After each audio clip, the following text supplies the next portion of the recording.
नमस्कार। आज हम बीए तृतीय वर्ष के प्रथम प्रश्न के अंतर्गत शंबुक काव्य का व्याख्याखंड करने जा रहे हैं। इसका परिचय हम पूर्व में कर चुके हैं।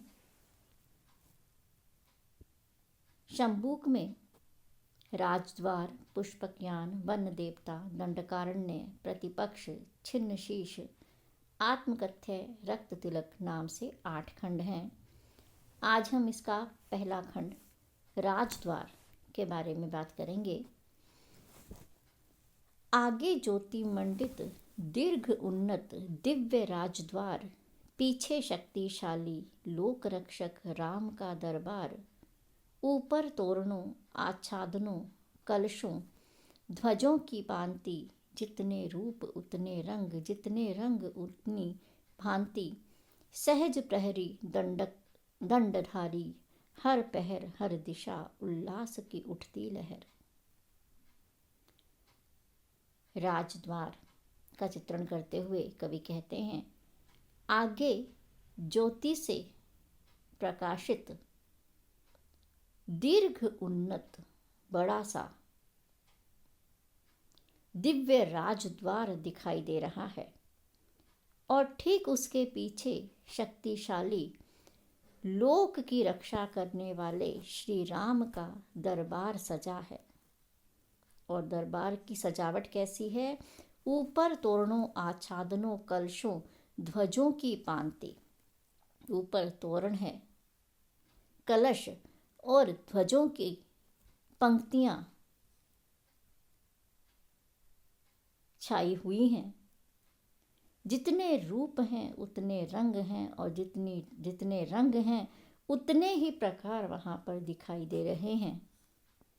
सहज पहरी दंडधारी हर पहर, सहज रूप से जो पहरेदार हैं दंडधारी, दंड को धारण किए हुए हर पहर पहरा दे रहे हैं। हर दिशा उल्लास की उठती लहर, हर दिशा में उल्लास की लहर उठ रही है।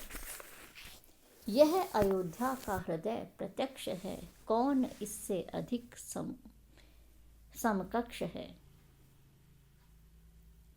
और यह राज दरबार जो है अयोध्या का हृदय है।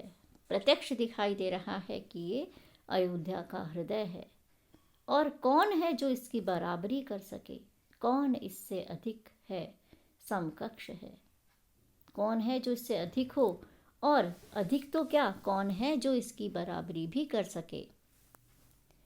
चीर कर शहनाइयों का नाद, बेधता किसका असीम विषाद, शब्द कर्कश बोलता है कौन, अमृत में विष घोलता है कौन। ऐसे सौंदर्यपूर्ण वातावरण में शहनाइयों की आवाज को चीरता हुआ, बेधता किसका असीम विषाद, असीम सीमा रहित विषाद का स्वर, कर्कश शब्द कौन, किसका ये स्वर है जो शहनाइयों के स्वर को चीर रहा है। और शहनाइयों के इस अमृत में स्वर में किसका कर्कश स्वर है जो विष घोल रहा है। तभी क्या दिखाई देता है?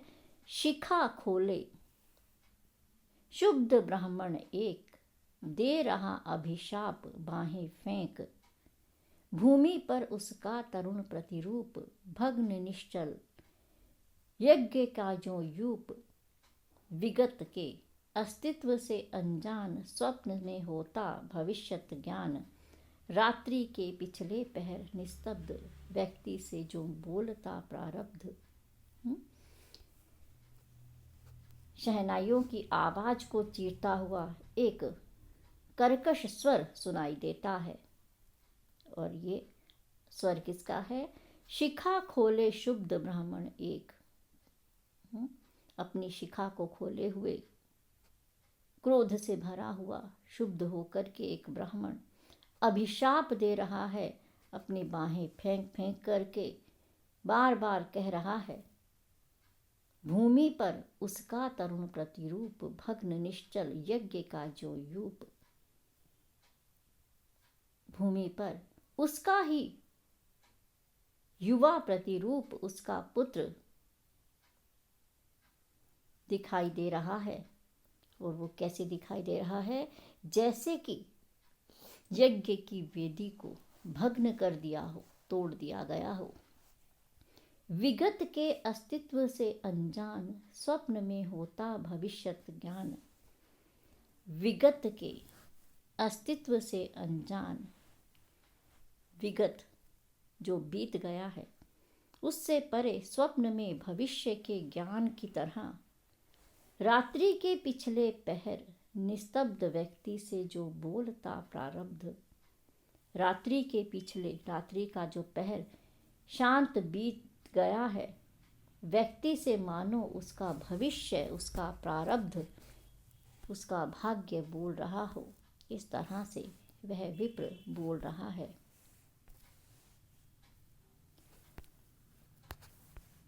उस तरह उसका करुण चित्कार बैठ जाता चेतना के पार। शांत फिर भी राम का दरबार, मौन फिर भी भव्य राजद्वार। उसी तरह उस ब्राह्मण का चीत्कार सारी चेतना को पार कर रहा है, लेकिन फिर भी राम का दरबार शांत है।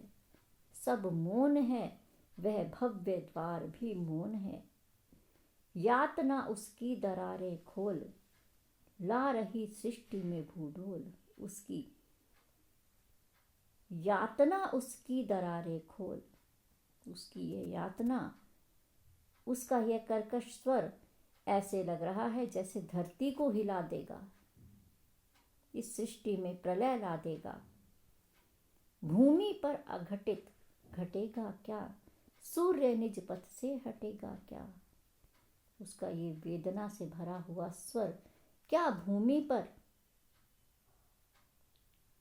ऐसी घटना को घटित करेगा जो आज तक नहीं घटी है? क्या उसके कर्कश स्वर से आज सूर्य भी अपने रास्ते से हट जाएगा? लगी पड़ने स्याह गोरी देह, हो रहा विषदंश का संदेह। कौन जाने कहाँ कैसा नाग, दे गया मेरे तने को दाग। बुझा मेरा वंश दीपक, बुझा मेरा वंश दीपक आज, राम यह कैसा तुम्हारा राज। शोक से ब्राह्मण हुआ निशब्द,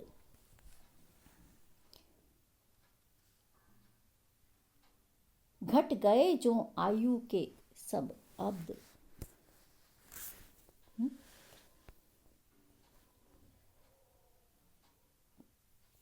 कवि क्या कह रहे हैं? लगी पड़ने सह गोरी देह, उस तरुण युवक की गोरी देह अब शाम पड़ने लग गई है, काली पड़ने लगी है। और ऐसा लग रहा है जैसे विषदंश, यह विष का दंश हो, किसी नाग ने डस लिया हो। ब्राह्मण क्या कहता है? न जाने कहाँ कैसा नाग था जिसने मेरे बेटे को यह दाग दे दिया है, और मेरे वंश का, मेरे कुल का दीपक आज बुझ गया है। हे राम, ये तुम्हारा कैसा राज्य है? इस तरह से कहता हुआ वह ब्राह्मण शोक से निशब्द हो गया। घट गए जो आयु के सब अब्द। ऐसा लगा जैसे आयु के वर्ष अब कम हो गए हैं, आयु के वर्ष अब घट गए हैं।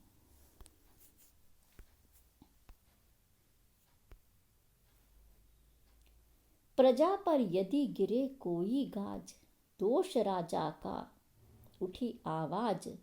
जगे पुरजन लगा होने भोर, मच गया चारों तरफ यह शोर।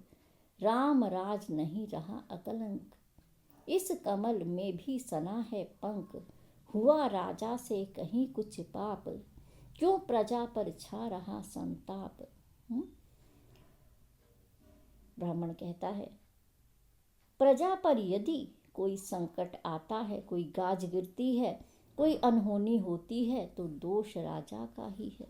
उठी आवाज, ये आवाज आने लगी, जगे पुरजन, नगर के लोग जाग गए।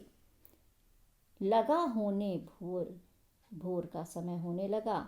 मच गया चारों तरफ यह शोर, और चारों तरफ यही शोर होने लगा कि राम राज नहीं रहा अकलंक, राम का राज्य भी अकलंक नहीं है।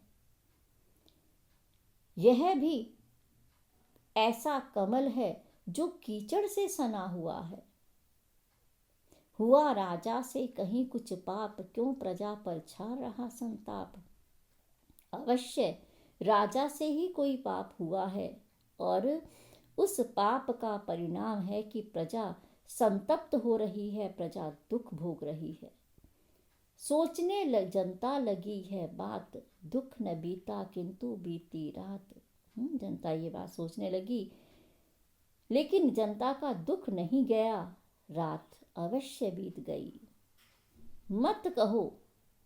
मत कहो राजा प्रतापी है, स्वार्थ पर है और पापी है।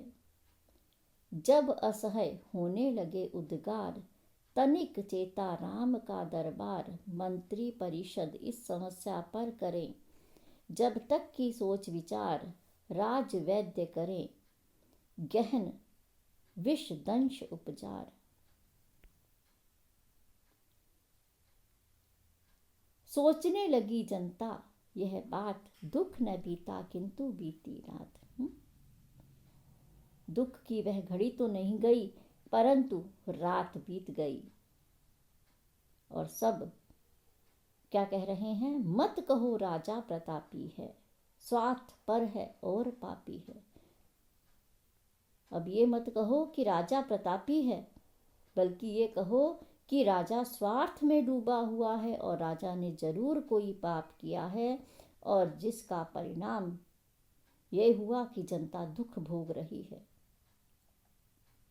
जब असह्य होने लगे उद्गार, इस तरह से जब ये स्थितियां असहनीय हो गई, तब तनिक चेता राम का दरबार। फिर राम के दरबार में भी कुछ चेतना दिखाई देने लगी।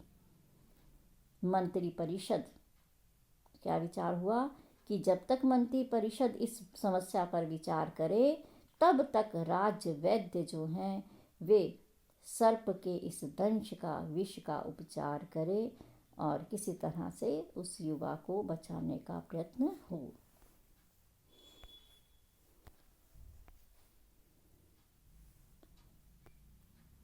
अंततः उद्घोषणा यह लोक ने भी मान ली है, प्रजा की राज्य को चिंता हुई कुछ। जरठ जन ने बात इतनी जान ली, गुप्तचर से प्रजा का अभियोग जाना राम ने, किंतु शैया छोड़ आए नहीं सबके सामने। अंततः उद्घोषणा यह लोक ने भी मान ली। ये जो बात कही कि जब तक समस्या का समाधान नहीं होता, तब तक वैद्य जो है वो उपचार करेंगे, और फिर सारी समस्या पर विचार किया जाएगा। जनता ने भी इस बात को स्वीकार कर लिया। राज्य को चिंता हुई कुछ, राज्य को भी कुछ चिंता हुई है। उस वृद्ध व्यक्ति ने इतनी बात समझ ली।